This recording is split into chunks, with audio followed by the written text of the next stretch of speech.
happy ang Pauko True.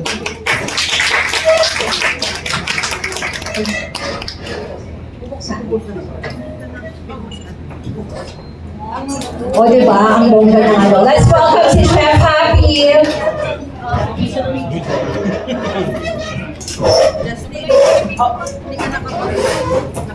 Siguro, marami sa inyo nagpa-follow kay Chef Happy. At yung binanggit kanina, she owns several restaurants at kakabukas na lang ng kanyang restaurants. Yung pamana sa Green Hills, Chef? Anyway, we will, kamusayin muna natin si Chef bago natin siya pagtrabahuhin. Wala, hindi na masyado. Chef? Okay. Chef, Hi, busy these days muna. Hi everyone, again I'm happy on Pauko and thank you for having me. I am so excited to be with everyone. I've been busy these days because I just opened a restaurant in Green Hills and a home store called My Happy Home, both in the new Green Hills Mall. So pag nandun kayo in the area, please come and visit. So the names of my restaurants are Pamana and Chocolateria, and my home store is My Happy Home. So I'm excited for today na feel nyo na ba ang Christmas spirit? Yes, of course. Kaya Chef, talagang happy na happy kami kasi happy Chef Happy ang kasama natin today. Binanggit kanina talagang masarap ang mga pagkain sa restaurants ni Chef Happy. And she will impart yung kanyang, of course, yung kanyang knowledge and skills sa pag-prepare ng mga food. Unahin muna natin yung i-prepare na, what are you gonna prepare for us today? I'm sure a lot of you know how to make your own cheese and charcuterie boards at home. Pero today, I want to share with you how to upgrade it and enhance it a bit by making it festive looking or Christmas looking because the season is coming up. So we will make a cheese and charcuterie board, of course, using all San Miguel products, Magnolia, and Pure Foods products. And at the same time, we will also create something out of your leftover Pure Foods Fiesta ham. Parang ako nag-prepare ka. Oo. So, ano, what ingredients do we have here? So for your cheese and charcuterie, we need of course all the Pure Foods deli meat. Yan yung mga marami yatang bagong nilabas si Pure Foods deli meat na iba-ibang klaseng sausages. So ang favorite ko dito is yung Angus beef sausage nila. I also like the cheese. So marami siyang flavors, and when I make my charcuterie board, I wanna mix and match. So gusto ko gumamit talaga ng iba-ibang flavors para you can play with your palette. And then at the same time, I'm also using a lot of the Magnolia cheeses. So meron quick melt, meron cheddar, queso de bola, lahat. Iba-ibang klaseng cheeses siya ng Magnolia. And yung isang favorite na gusto kong ginagawa is using the Magnolia cream cheese, which is, I form this into a ball, like this. And then you roll it over either pepper, paprika, or any kinds of spices to just elevate the look of your cheese and charcuterie board.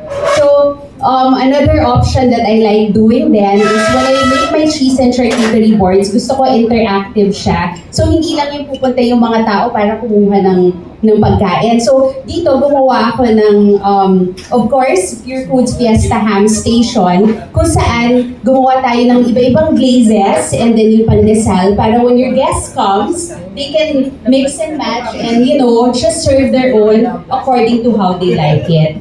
So first, what we will do is dress up our cheese and charcuterie board. So I do private dining. So you can follow my private dining on Instagram. It's called Private Dining by Happy Concept Group. And I love dressing up the table kasi I believe in the five senses. So syempre pag papasok ka, gusto mo makita agad na maganda.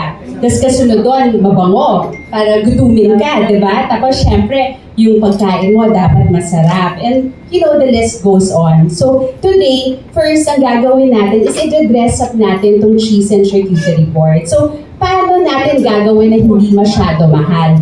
Ako, ang ginagawa ko sa bahay, humeharam ako sa Christmas tree ko. So yung likod ng Christmas tree na hindi nakikita, kinukuha ko yan sa bandang ilalim, tapos yun ang ginagamit ko sa buffet table ko. So we will do that for now.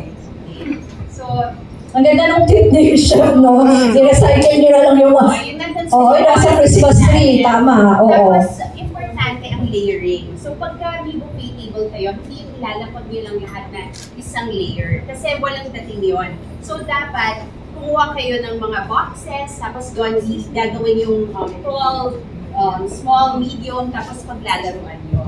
And then, ito, yung mga ganito, binibili ko to sa Dangwa. So, I'm sure you guys are familiar with Dangwa. Ngayon, marami kang mabibili ng mga wooden... Nakakatuwa naman si Chef. Talagang nagdadangwa po kayo. Nagdadangwa tayo, syempre. So, yun, binibili ko yan. Tapos, ang ginagawa ko, bumibili din ako ng mga tunay na dahon sa Dangwa. Minimix ko siya sa plastic. Kasi pag puro ang plastic, syempre the elevated feeling is not there.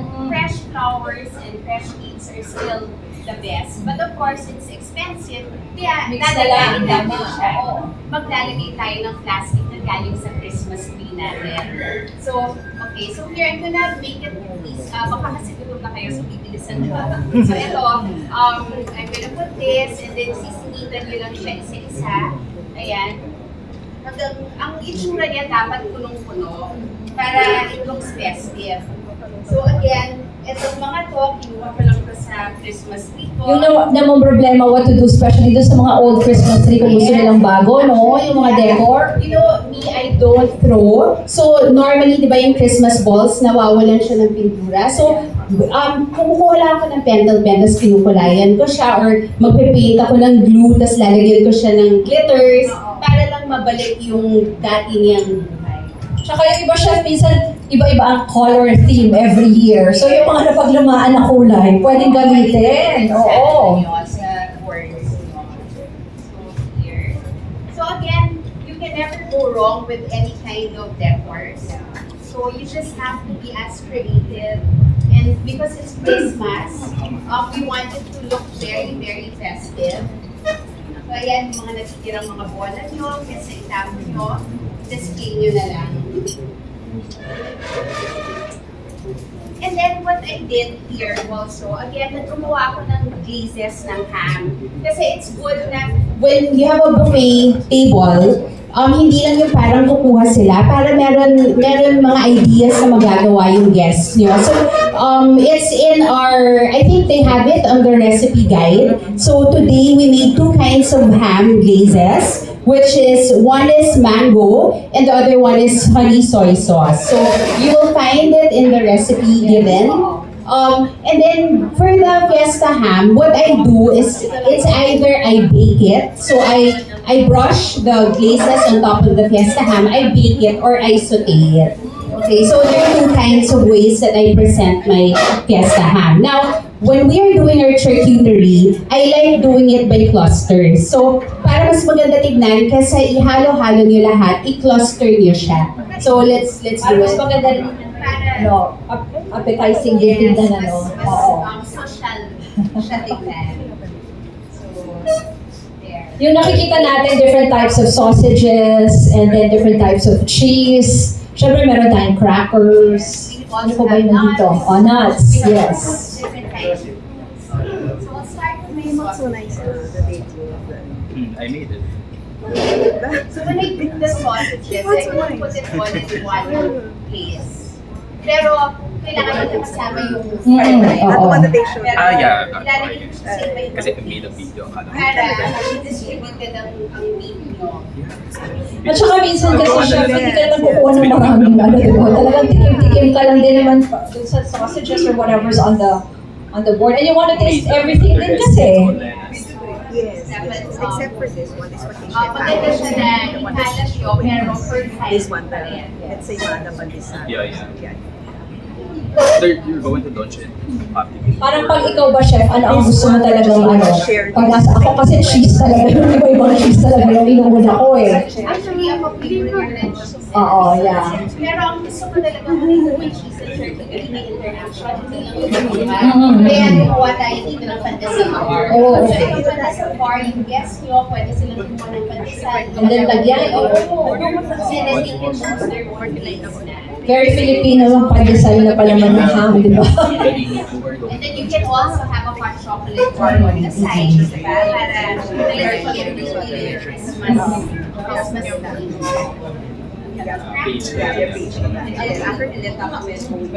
Not. So, the secret to very tasty dapat walang butas. So, dapat lahat Walang butas, yeah, oo. And maganda rin yung parang iba-iba talaga colors, ano, chef? Oo. So, and parang then may iba-ibang Iko.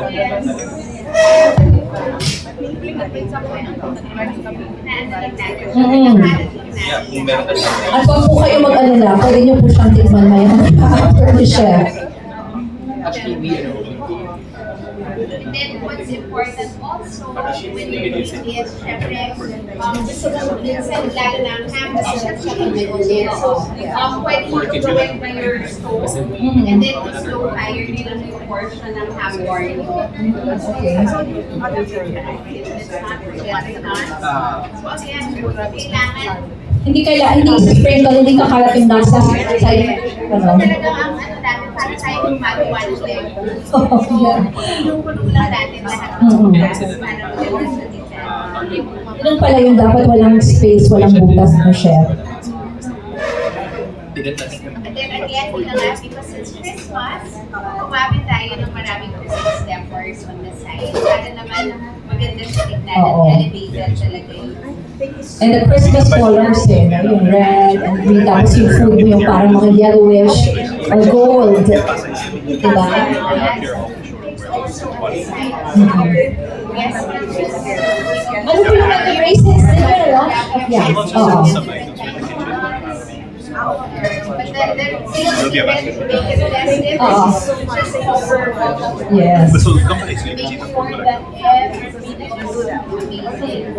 Ikaw ba siya, pag kunyari when you have guests for Christmas, ano yung particular na iniisip mo na parang, oo, baka yung mga first medyo, baka mas healthy yung ano nila. Ano consideration mo? So pag ganon, I always, when I plan my menu, talagang I have vegetarian dishes, Okay. I have protein, carbs, but you really have to think of everything. Yeah. Kasi hindi naman lahat ng tao, kasi tao natin, di ba? So, may excuse naman pag Pasko. So there you go. So this is an upscale version of your cheese and charcuterie board. So next is we can move on to our leftovers. Pero, ask ko lang a bit about the glaze. Okay. Paano pinaprepare yung glaze So ng for chef? the glaze, Oo. I made one mango glaze and a soy sauce honey glaze. So napakadali nito. Itong mango glaze, we just used mango puree and then we put it in very low fire, add a little lemon, and then you just have to wait until it thickens up. Okay? Pag kayo na magtimpla, Mga ilang minutes pag gano'n, chef? Siguro maybe a minute of low fire, pwede na yan. Ngayon kung hindi pa rin siya, kasi it depends on the puree na gagamitin. So kung hindi siya nag-thicken, then you have to add a little cornstarch. And then bahala na kayo magtimpla according to how you want it. And then for the soy sauce honey glaze naman, so again, we use honey, soy sauce, I added a little garlic para nandun yung linamnam niya, yung sweetness niya. And then we also put it in low fire until it thickened up. And then yun na yun. And then you can use this as a part of your pandesal bar. And you can use it also in baking your Pure Foods Fiesta ham. Yeah, Ayan, so ang dami yung nakuwang ano, there, from chef. pupunta tayo sa leftover Fiesta Okay, ham. yeah. So, now we're here again in the leftover Fiesta ham portion. So, ako ang ginagawa ko sa leftover Fiesta ham. So, favorite ko to kasi ito yung kinakain namin every Christmas morning. So, di ba, we, sa Noche Buena, we prepare Pure Foods Fiesta ham. And then, pag may matira, gumagawa ako ng pandesal ensaymada for my kids. And they have it with hot chocolate. Di ba? So, favorite ko itong gawin kasi napakamura, napakadali rin gawin. So again, of course, we have the different kinds of magnolia cheeses. So we have the cheddar cheese, the magnolia melted cheese melt, and then the queso de bola. So we put that aside, and then we have the magnolia butter that we whip until it's soft. So it has to be room temp, and then kailangan ganito yung consistency niya. Okay, and then yung magnolia butter nyo, gumawa kayo ng 2 portions nun. Okay, and then ang gawin nyo is itong pandesal, hatiin nyo sa gitna. Okay. Sige. Hatiin sa gitna, and then maglalagay tayo ng magnolia butter sa loob. Tapos, we're gonna put the sauteed leftover hams. I-slice pala siya ng sobrang maliit. Natin siya na maliit, and then maglalagay tayo ng iba't ibang keso. So again, I want to use different kinds of cheeses because it will give you different textures in your palate, different tastes in your palate, which will elevate the whole dish. So yeah, so ito ngayon yung palaman natin. Okay. Tapos itatap natin siya. Yan, ito. So, yung taas, lalagyan din natin ngayon ng water. Pero yung taas ng water, we will sprinkle a little sugar. Para nandoon yung pagka-ensaymada. So we will sprinkle a little sugar, and then we will add Sorry, dito na please. and then here we will toast this. Magme-melt siya. So, pag tinayin nyo sa bahay, I promise you, napakasarap. Kahit hindi Christmas, mapipigil ninyo ang Christmas. So, Parang ngayon lang ako nakakita ng ganyang pandesal with later we will serve them so you can try it. And then the last salient recipe for the day, which I also like doing, is yung magnolia sour cream and magnolia cream cheese na I combine. And then I put a little fresh garlic and chopped spring onion, and then I put it on crackers. So it's another way of serving your herbs, when you have your Christmas parties. So there, that's it. And then again, what you can do is, let's say you have a Christmas brunch, another idea is to have a bar. So, hindi mo to, make your guests if you want to make your own ensaymada. So, i-gamitin nyo lang yan. So, maglalagay kayo ng pandesal, ibig yung klaseng magnolia cheeses. Of course, our Pure Foods Fiesta ham. And then, meron kayong toaster oven doon sa buffet. And then, your guests can be the one to, mix and match. And then, you can also add different glazes na ginawa natin. Para instead of sugar, ang pagiging natin is the glaze. So there, that's it. I hope you guys enjoyed. Ang dami nating natutunan from Chef, Oo. Chef, stay with us lang muna kasi may mga tayong activities.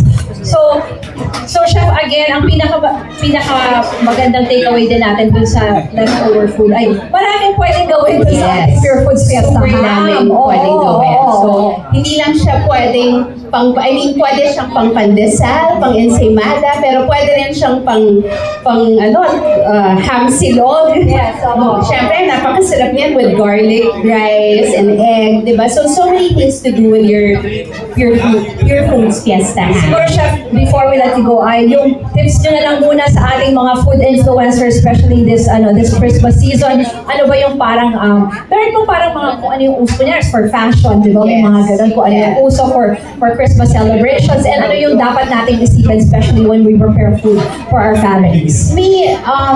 For me talaga, tablescape is very important because it will enhance the whole Christmas spirit and festivity. So again, parang surprise your loved ones and family with hindi naman kailangan mahal, hindi kailangan extravagant, pero meron kayong magandang, table centerpieces, again, using some items from your Christmas tree sa ilalim, and then put candles around, diba? Masusurpresa na talaga yung families ninyo, and I'm sure they will see the love and effort, and I think that is the whole essence of Christmas. It's really showing your family the love and effort that you put into everything and to preparing the meal around the dining table. Thank you very much, Chef. And right now, we'd like to call in muna sa San Miguel Foods Home Foodie Services Manager, Chef Yan, and our Assistant Vice President for Sales and Marketing Manager of San Miguel,